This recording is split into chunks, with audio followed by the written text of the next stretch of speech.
Ya, Afwan tadi ada gangguan sedikit. Nih Ustadz melanjutkan yang tadi. Nah, jadi di sini ini juga disebut dengan tembereng, gabungan antara pink, biru, kuning, dan oranye. Nah, itu juga disebut tembereng. Dia tembereng minor apa mayor? Dia lebih dari setengah lingkaran, maka dia disebut tembereng mayor. Yang ini yang minor gitu ya. Nah, kemudian selanjutnya ada juring.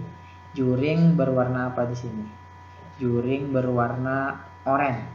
Juring berwarna oranye. Apa sih pengertian juring? Nah, biar tahu dulu. Juring lingkaran adalah daerah lingkaran yang dibatasi oleh dua buah jari-jari dan sebuah busur yang diapit oleh kedua jari-jari lingkaran tersebut. Nah, jadi syaratnya ada dua jari-jari. Nah, coba yang bagian oranye. Jari-jarinya OB atau BO, kemudian ada OC atau CO. Kemudian ada busur yang di sini. Nah, wilayah inilah yang disebut dengan juring. Nah, jadi kalau ibarat panah, yang tembereng ini panahnya belum ditarik, belum dikasih anak panah dan belum ditarik, maka bentuknya seperti ini, itu disebut dengan tembereng.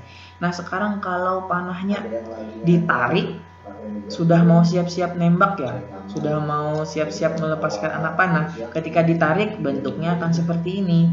Nah, inilah yang disebut dengan juring. Wilayah ini yang disebut dengan juring. Jadi di dalam lingkaran ada yang cuma titik, ada yang cuma garis, ada yang cuma lengkungan, dan juga ada daerah atau wilayah. Nah, sekarang perhatikan di sini.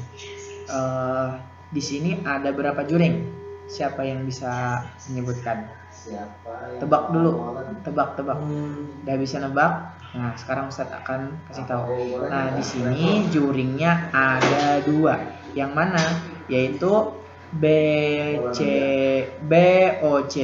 ya kan, yang bagian oranye ini, dan juga AOC, bagian gabungan dari yang berwarna ungu, berwarna biru, dan berwarna kuning. Nah, inilah yang disebut dengan juring. Apa tadi syaratnya? Ada dua jari-jari di sini, ada dua jari-jari. Kemudian ada apa namanya ini? Ada busur, kemudian jari-jari syaratnya dia harus ditarik sampai ke titik pusat. Nah, jadi itulah bagian-bagian lingkaran yang di awal kemarin sudah Ustadz jelaskan sedikit. Nah, hari ini Ustadz hanya akan menjelaskan penjelasannya saja gitu, definisinya gitu. Nah, karena kemarin kan Ustadz menjelaskannya ada 7 bagian ya, yaitu titik pusat, jari-jari, diameter, busur, tali busur, tembereng, dan juring.